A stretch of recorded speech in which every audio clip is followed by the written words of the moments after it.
Racing for the front line, pistol on his belt, the soldier Prince sprinting into harm's way. This is Harry's war. Unprecedented access to a royal in combat, to a killer who could be king. We fire when we have to, take a life to save a life. But you are the man with the trigger in your hand, and if called upon, you will fire, and presumably you have and you will kill the enemy. Yeah, so lots of people have. You know, the squadron's been out here. Everyone's fired a certain amount, probably a little bit more than this time last year to a certain extent. But that's just the way that it's balanced out. Prince Harry's tour meant media as well as military obligations. But when the call to arms came, there was no contest. It wasn't done in the wrong way, but it was just... Cheers. Keep the other way. The role of the Apache crew is a varied one. The attack helicopters are both Guardian Angel and airborne enforcer.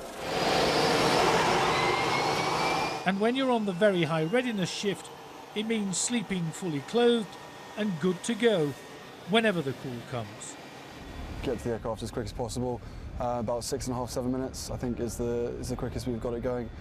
You can't lift off until certain things are done in the aircraft, and then as soon as you've got clearance from the ops room, straight up and off you go. It could be anything from a medevac through to troops in contact, through to a priority, which is guys being seen with a weapon system, probably moving into a fire position to cause harm. So anything like that, or just to cover overwatch for a patrol that's out on the ground. The pilot, Prince, didn't actually fly the helicopter in Afghanistan, but he was in the front seat, the business end of what's effectively a flying arsenal. We've got the comms panel up here, so we know exactly what's going on. 2 computer screens, TDAC, which is here, which is basically my targeting system, and then the trigger grips here, which is basically, well, designed for the younger generation, let's put it that way. Every button's got a different texture on it, so that for some reason the buttons aren't lit. There must have been a reason for that, but instead they're all different textures, so at night you should be able to tell what button you're pressing. There are still times when obviously you press the wrong button, but you know pretty soon after that you've pressed the wrong one.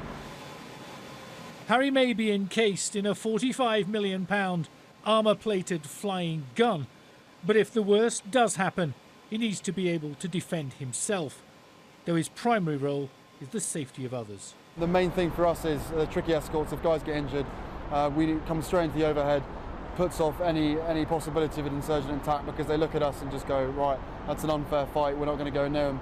But, you know, occasionally we get taken on, the guys get taken on, even when we're in the overhead. The Apache is state-of-the-art, both in weaponry and defensive capability, and being inside one is about as safe as you can get in Afghanistan, which is why, of course, the Royal Air was allowed to go back to Helmand again.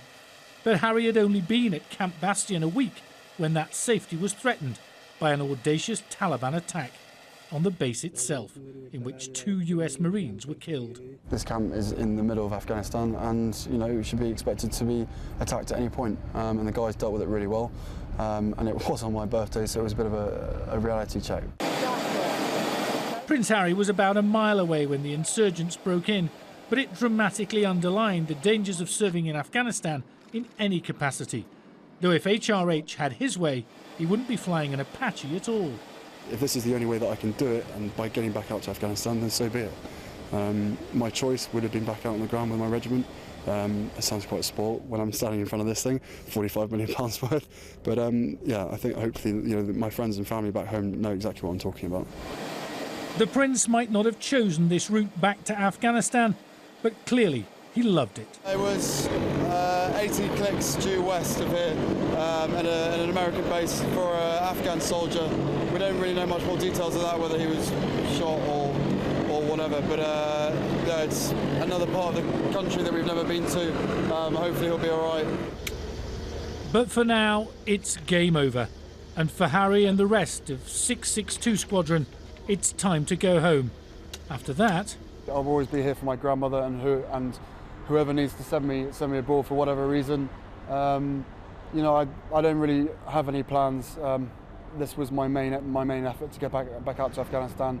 It took a little bit longer because of certain reasons, but yeah, I'm out here now, so that part of me is that's another tick in the box. As to how long I'm going to spend in the army, who knows?